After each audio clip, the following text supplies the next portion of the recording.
네, 7월 5일 새벽 예배 말씀입니다. 새벽을 깨워서 예배하시는 우리 모든 성도님들께 하나님의 은혜가 풍성하시길 바랍니다. 오늘은 온라인으로 새벽 예배를 하게 되었습니다.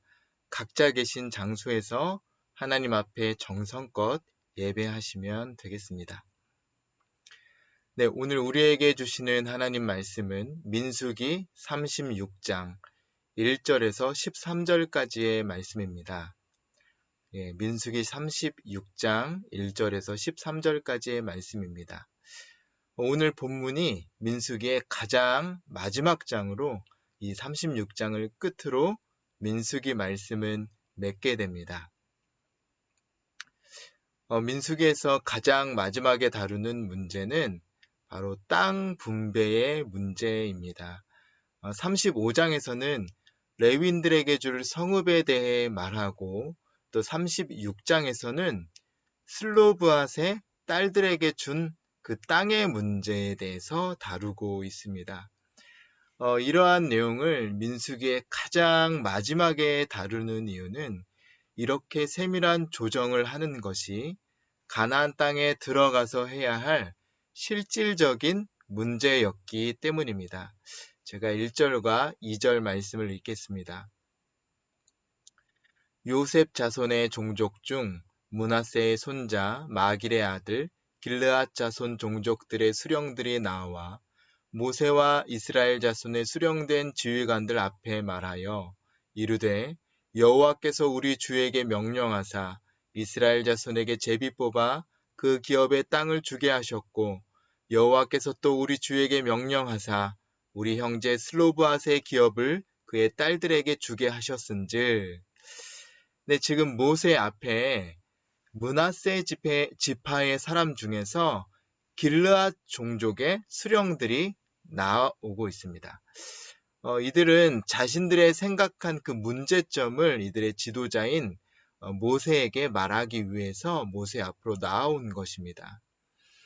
그 문제점이 무엇이었냐면 바로 그들이 기업으로 받은 땅에 관한 문제였는데요.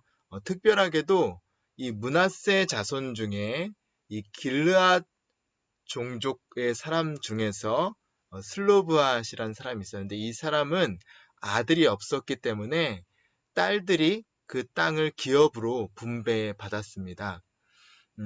이것은 민수기 27장에 더 자세히 기록되어 있는데요. 이스라엘의 땅 분배는 아들, 남자를 중심으로 분배되었습니다.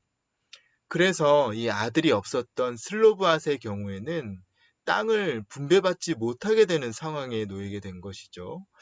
이것에 대해 슬로브앗 가문이 이제 땅을 분배받지 못하고 아버지의 이름이 소멸되는 것을 안타깝게 여겼던 슬로브앗의 딸들이 모세에게 나와서 호소했습니다. 이러한 슬로브앗의 딸들의 간곡한 호소 가운데 하나님께서는 슬로브앗의 딸들이 가나안 땅에 약속된 기업을 받도록 허락해 주십니다. 이것은 슬로브앗 가문을 향한 하나님의 큰 은혜였죠. 그런데 오늘 본문 말씀에서는 또 다른 문제가 발생합니다. 슬로브앗의 슬로브앗이 속한 종족의 지도자들이 이 문제 때문에 나온 것인데요. 3절과 4절에 나와 있습니다. 제가 읽겠습니다. 그들이 만일 이스라엘 자손의 다른 지파들의 남자들의 아내가 되면 그들의 기업은 우리 조상의 기업에서 떨어져 나가고 그들이 속할 그 지파의 기업에 첨가되리니 그러면 우리가 제비 뽑은 기업에서 떨어져 나갈 것이요 이스라엘 자손의 희년을 당하여 그 기업이 그가 속한 지파에 첨가될 것이라. 그런즉 그들의 기업은 우리 조상 지파의 기업에서 아주 삭감되리이다. 네, 이 문제는 바로 슬로브앗의 딸들이 결혼했을 경우에 발생하는 문제입니다. 지금 슬로브앗의 딸들이 5명이 있었는데요. 아직은 모두 미혼이었습니다. 그런데 이들이 땅을 기업으로 받은 후에 결혼을 하게 되면 어떤 일이 발생합니까? 이 기업을 물려받는 일은 이 남성 중심, 아들 중심으로 이루어지기 때문에 그 땅이 결혼을 하게 되면은 이 슬로브앗의 땅이 아니라 결혼한 남편에게 속하게 되는 것입니다. 그렇게 되면 이 땅은 앞으로도 계속 그 남편에게 속한 땅이 됩니다. 하나님께서는 이스라엘 백성들이 이 땅에 어떤 땅이 분배되는 문제, 부가 분배되는 문제에 대해서 이것들이 불공평하게 어떤 누군가가 땅을 많이 소유하던가 또한 부를 어떤 누군가에게 지나치게 축적되는 문제를 방지하기 위해서 희년이라는 제도를 만들어 주셨습니다. 지금 우리의 눈으로 보면 이 희년 제도는 아주 경제 제도의 혁명과 같은 제도인데요.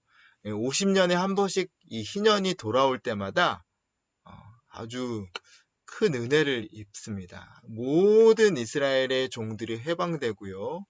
또 이스라엘에 분배되었던 어떤 한 사람에게 기울어졌던 축적되었던 이 부와 땅의 문제들이 모두 원래대로 원래 분배된 대로 각자의 가문으로 돌아가는 것이 바로 희년 제도입니다.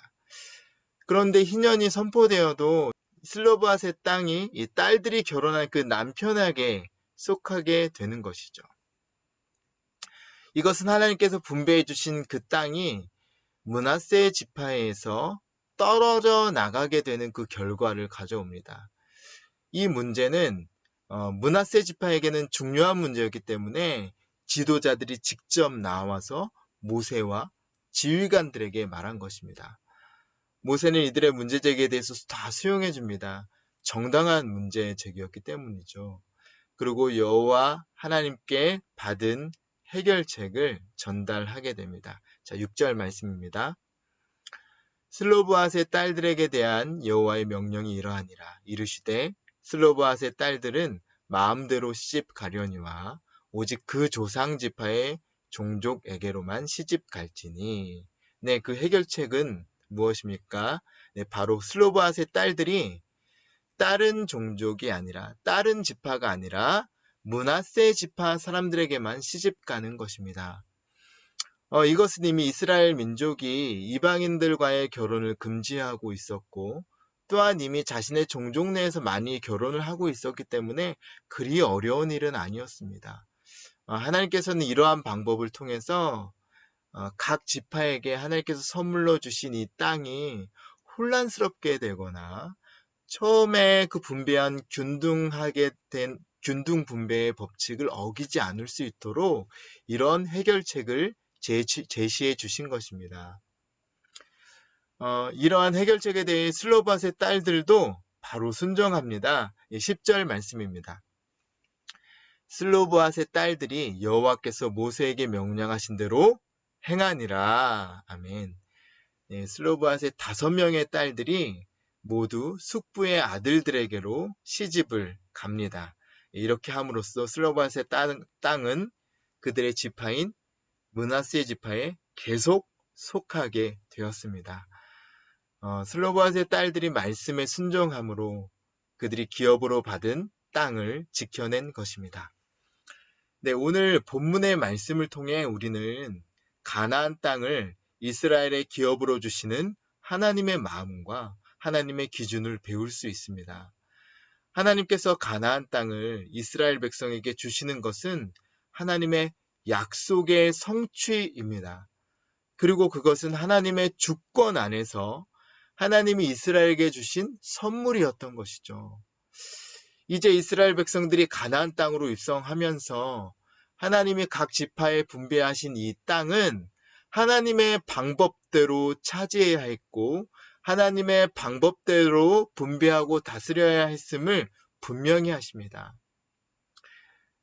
이 말씀을 정리하며 민수기를 정리하며 레위인들에게 줄 성읍과 도피성에 대해서 다시 강조하여 주시고 또 오늘 본문에서처럼 슬로브앗의 딸들의 이 땅 분배에 대해서도 아주 세밀하고 공정하게 이루어질 수 있도록 말씀해 주신 것입니다. 하나님이 각 지파에게 주신 땅은 각자의 지파에게 주신 고유한 선물이었고 그들의 권리였습니다. 그 누구에게도 양도할 수 없었고 또 빼앗을 수 없는 것이었죠. 하나님은 이 땅을 아주 공평하게 균등성을 가지고 이 백성에게 분배해 주셨습니다. 네, 이제 이스라엘 백성들은 가나안 땅에 들어가 하나님의 법과 하나님의 말씀대로 실행하는 일만 남은 것입니다. 네, 우리는 민수기를 마치며 하나님께서 신실하게 약속을 성취하시며 하나님의 방법대로 이것을 인도하심을 보았습니다. 네, 사랑하는 신창의 성도 여러분, 우리 성도님들께서도 민수기의 말씀을 기억하시며 우리에게 공평과 정의를 행하시고 또 하나님의 말씀을 신실하게 성취하시는 그 하나님을 기억하시고 붙드시기 바랍니다. 그러하였을 때 하나님께서 우리에게 주시는 소망과 기쁨이 날마다 충만해질 것입니다. 네, 다 함께 기도하시겠습니다. 신실하신 하나님, 오늘도 우리의 삶을 인도하시며 하나님의 말씀을 성취하시고 일하시는 하나님을 깨닫게 됩니다. 주님, 이 새벽을 깨워 하나님 앞에 나와 예배하는 주님의 모든 자녀들에게, 신창의 모든 성도님들께 민수기 말씀을 통해 배운 하나님의 그 성실하심과 신실하심을 기억하게 하여 주시고 또 하나님의 말씀대로 이 모든 것들을 성취하심을 기억하게 하여 주옵소서. 오늘 하루를 살며 그 말씀을 붙들고 믿음대로 살게 하여 주시고 그때나 지금이나 변함없이 일하시는 그 하나님을 붙들며 하나님을 바라보며 날마다 용기와 소망을 얻는 우리 모두가 되게 하여 주옵소서. 오늘 하루도 주님께 모든 것들을 의탁하는 삶을 살기를 간절히 바라오며 이 모든 것 우리를 위해 일하시고 성취하시는 예수 그리스도의 이름으로 기도합니다. 아멘. 네, 오늘 하루도 말씀의 은혜 가운데 사시는 여러분들 되시길 소망합니다.